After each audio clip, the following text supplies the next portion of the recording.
Welcome back. So it's the beginning of August and I thought I would do a more in-depth tour around on exactly what we've done so far on this plot. We have grown quite a lot of stuff this year, but we're already making plans on changes to beds, added no-dig beds, changes in buildings and structures already for next year, which requires some planning. We're trying to get it done through the quieter months when there isn't so much seed sowing or planting to actually do. So I thought in the meantime, why don't we just have a look around? There's a lot going on the Odd Socks plots. So these here are my Jerusalem artichokes that I planted earlier this year. It's in clay soil, so not all my plot is no dig. I've started with a few beds on the one side first, made use of what I could with the open ground this year, and hopefully by next year I'll have 2/3 of it turned into no dig. But with all the wind and the rain that we've had this year, this has took an absolute battering. Now I could put beam poles in and everything else, but the plant itself is extremely sturdy. And with how strong the winds have been and how tall they actually get, I don't think it would have made any difference with those beam poles in. I think next year if I grow any more, which I probably will, I'll put them in a slightly different place. Somewhere where it doesn't get such strong winds. I've just got to figure out where that is. Now they haven't flowered yet, but looking at the tops, they probably will do soon. They've got a flower just like a sunflower. So I actually can't wait for that, to add that little bit more colour down this section. I'm 5'3" and these are much, much taller than what I actually am. So if you're going to grow Jerusalem artichokes, make sure that you're going to grow them somewhere where they're going to be sheltered from the wind a little bit, because they do get extremely big.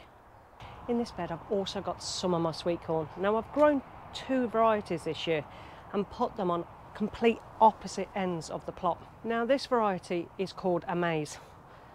I grew it last year and I really enjoyed the flavour. It's much paler than other corns on the cob. But the looks at the tassels when they fully developed, they were all pollinated, which is a really good sign.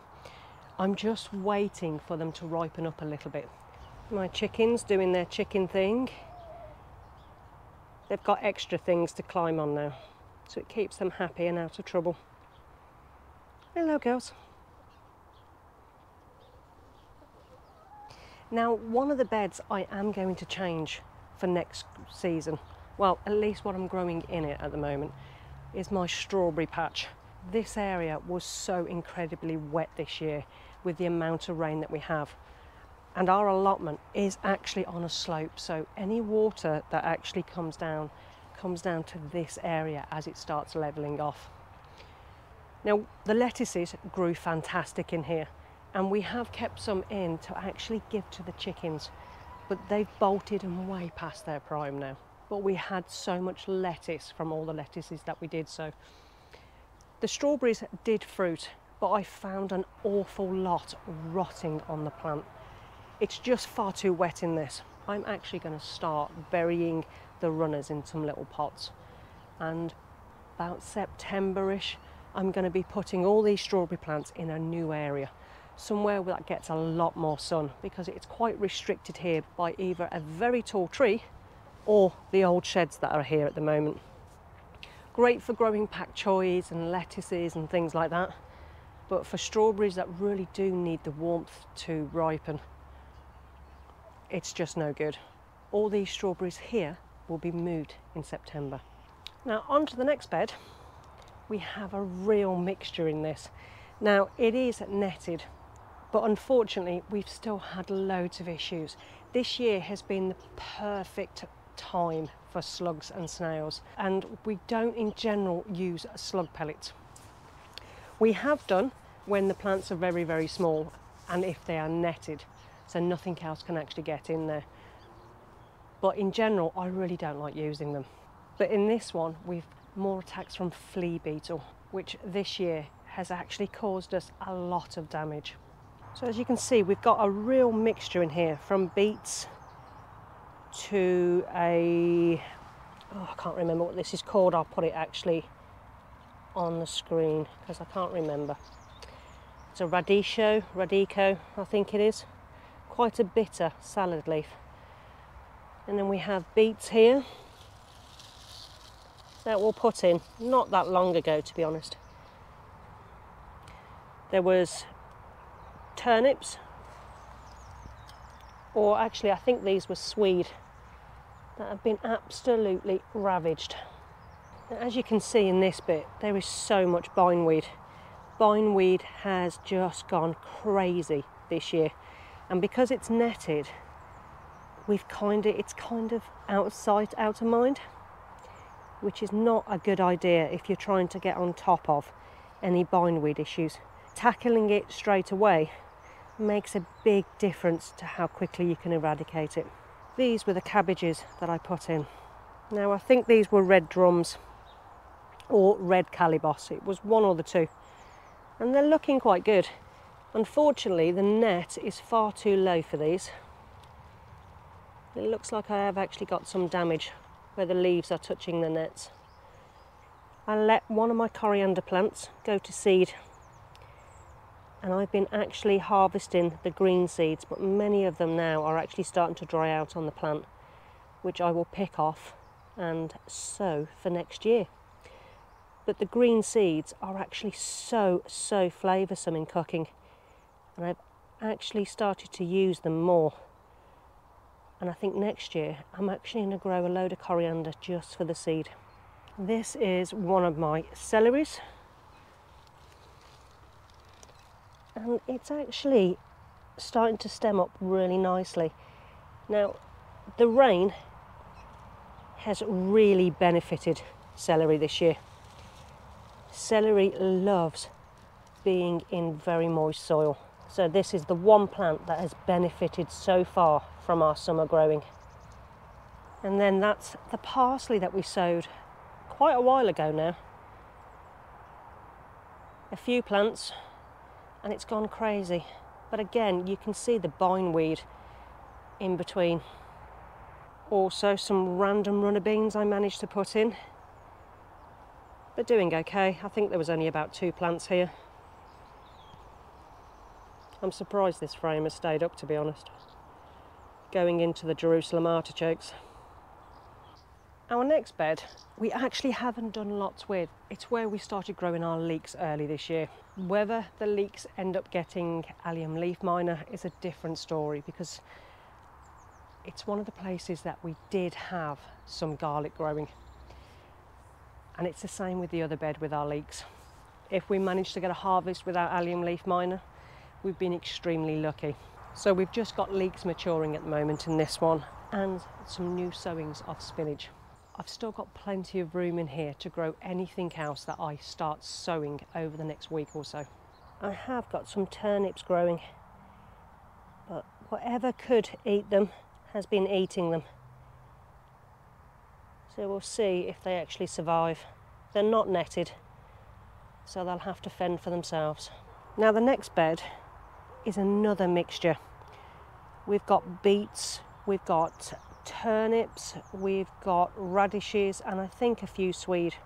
The outdoor basil has done very poorly, where the ones in the polytunnel were much better. But these turnips are pretty much ready to harvest, so I'll have another empty space in a bed to grow. But it does seem like everything likes anything brassica leaf down here, which is a bit of a pain. Now these were all our dwarf French beans, both the purple variety and the green. Now they're looking pretty rubbish now. But we have had about 8 or 9 harvests off of these beans. They have just been so prolific. We're actually growing them for seeds now, and we're going to let them dry out actually on the pods.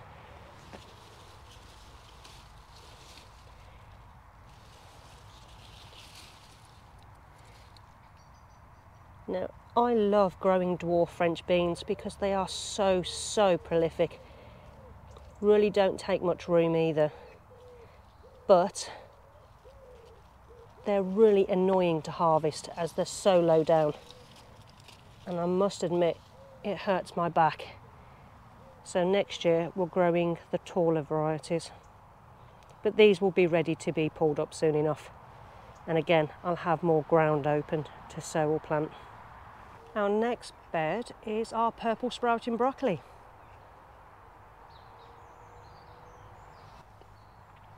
Which we sowed and planted earlier this year. Not long after taking out the old purple sprouting broccoli. Now this bed, another mixed bed. We've got some strawberry plants that have escaped from the bed, then got some of our leeks, then we've got some beetroots, and then we've got some kale that we planted, and then we've got some more leeks on the end. Now the kale plants are doing really well. No damage and no issues with so many pests, but I really do again need to get in there and weed. It's been so hard to weed any of these beds over the last month, and we've just been, as we've been walking past, we've been trying to pull up a little bit, but we really do need to thoroughly weed each bed. It's just been so incredibly wet that I've not wanted to be kneeling down to weed any beds so far this month. If we have a few dry days over the next week, I need to work my way through each individual bed. Okay, on to the next bed. Now I actually did a video of me planting this bed up not that long ago. And we've got dill in here, we've got celery, we've got carrots down the middle. We've also got radish and we've got beetroot too. Now it's all gone crazy in here over the last couple of weeks.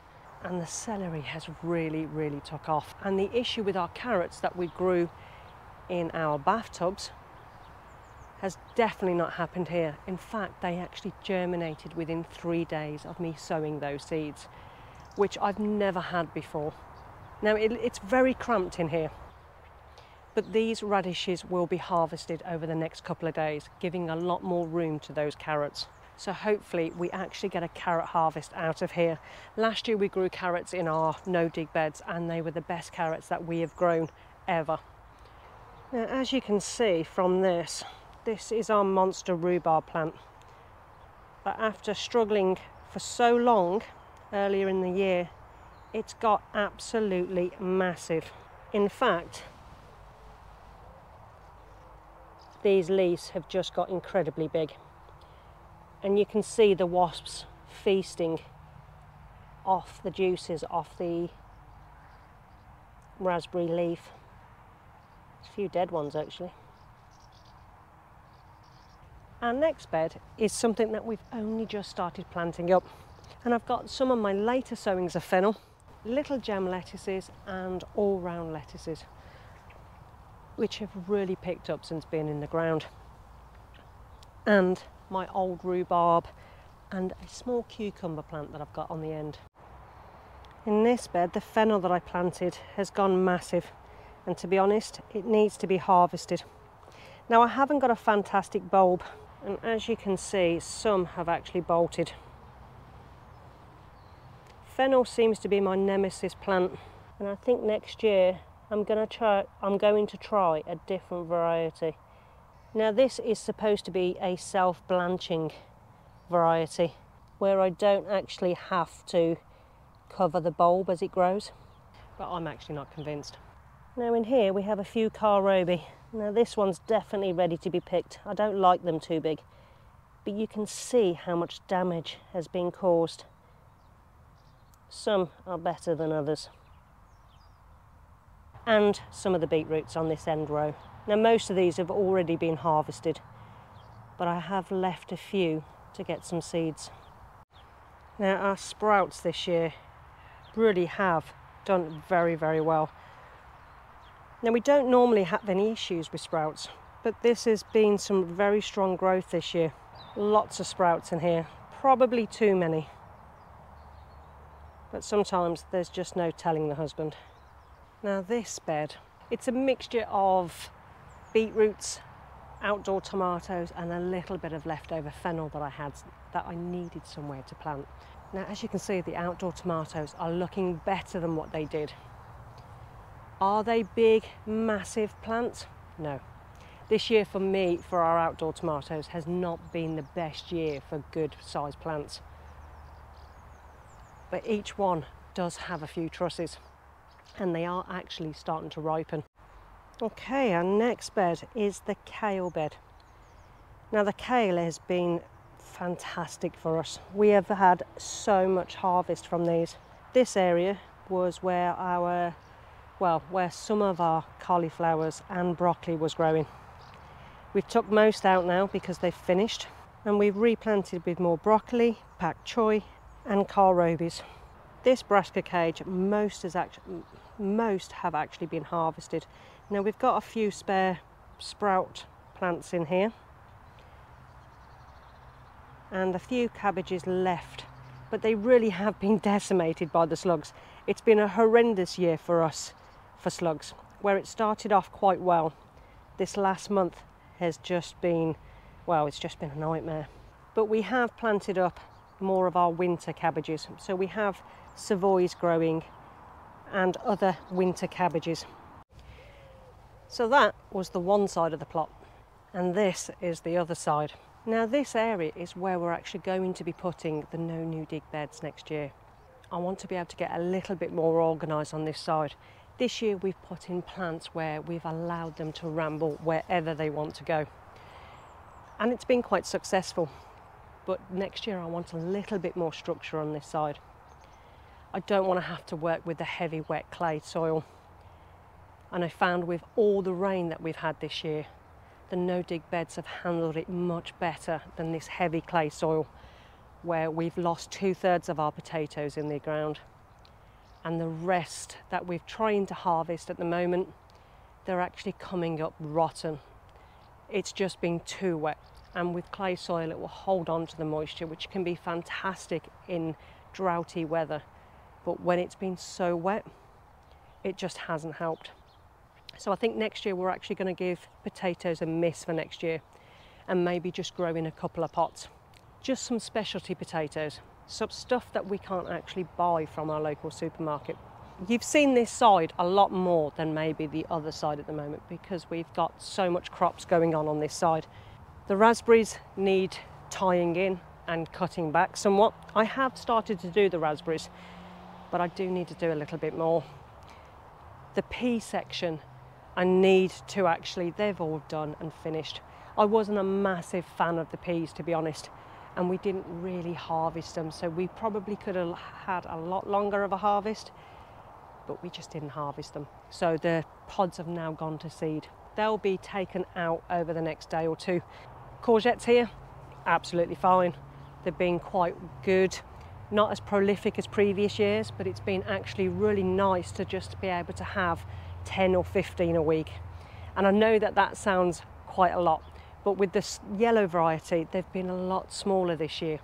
So I'm able to actually use 4 or 5 in a recipe. Our urticuri squashes have just sprawled everywhere. It's been fantastic, but I did knock one off accidentally as I walked past it.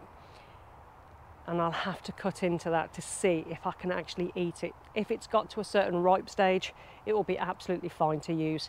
Now this particular squash, our jumbo pink banana, I had to remember then what it was. The squashes are just going crazy. Now we've got all these on here are the same variety, yet we've got a couple of different shapes going on. Now they're normally like a torpedo size and can go up to several feet long, but we have got some on the one plant that is more round, so we'll have to see if there's any taste difference between the two. Now this is the other corn patch. This is Rising Sun, and this should, in theory, be almost ready to harvest. Again, I'll have to check it in a little bit. But several cobs on each one, so we'll have plenty of corn this year. Now this was our potato patch. I suppose it still is. But we're just waiting for a few dry days to actually dig up what we've got left and try and salvage as much as what we can. this area will be made into no dig beds next year. Now, this area was where we planted the red cabbages earlier on. Now, as you can see, it is so weedy, and this is one of my to-do jobs for today. I don't know whether you're like me, as soon as you net anything, especially if it's low netting, it kind of gets neglected a little bit.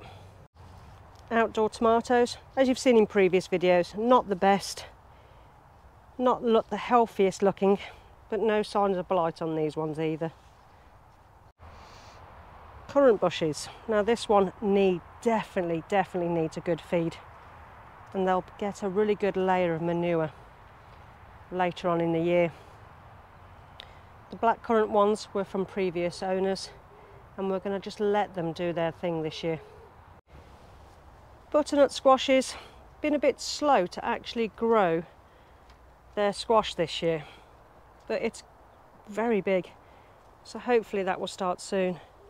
But in here we do have, if I can get a clear picture, some mashed potato squashes, which I think should be ready to harvest soon. I'll have to get in there and have a good look. Oh, now, as you can see, I'm actually in my greenhouse now, and I've actually got some melons growing. This is really the first year I've attempted to grow any melons, and I've kind of just let them do their thing. Now, this one is a baby watermelon. This one's a baby watermelon. And then I've got a couple of plants of Emea. Now, I did lose a few plants, but maybe that was a good thing. We have chilies in here as well, because we had some leftover chilies, and to be honest, at the time of planting, we weren't 100% sure whether we were going to be doing melons or anything else. But this greenhouse is incredibly small, and we really do need to get a much bigger one. The Emea has grown okay, and on the one plant I've actually got 3 melons. One on the other plant, and I think I've just started to get some melons on the other. Now, the one thing I did notice is we had an awful lot that did not pollinate, where the flowers actually started to grow into any melons. And a lot of these actually did rot off very easily. So I'm going to check out a little bit more for next year's growing. We're actually going to build another polytunnel on the second plot. I want to be able to grow more melons, more different types of chilies, and I want my Cape gooseberries inside a polytunnel to see if I can get a lot better growth. But in here it's far too cramped. There's too much stuff going on in this greenhouse. And unfortunately, I've even got tomato plants that I've self-seeded from previous years. Really, I should have took those out, but I don't know what it is. It's the excitement of those freebies. And a lot of the times I do let them grow, but they can really interfere with the things that you intentionally want to grow. So next year I'm going to have to be harsher when I'm picking and choosing what I'm allowing to grow in such a small space. So these are my Cape gooseberries. After being warned that they grow incredibly big and take over everything, this is the size that they got to. Now, don't get me wrong, they're in a grow bag and in a pot, and the grow bags did dry out quite a lot. But just look at how much fruit is actually on these very, very small plants. Now, I have picked off a couple so far, and as you can see, that's a ripe berry. So that was the tour. I tried to make it as short as I possibly could, but there is just so many different beds and so much going on here at Odd Socks. Next year there's going to be even more going on, and I want to focus more on the unusual crops, or the things that cost so much money to actually buy at the supermarket. I'll be releasing more videos this month.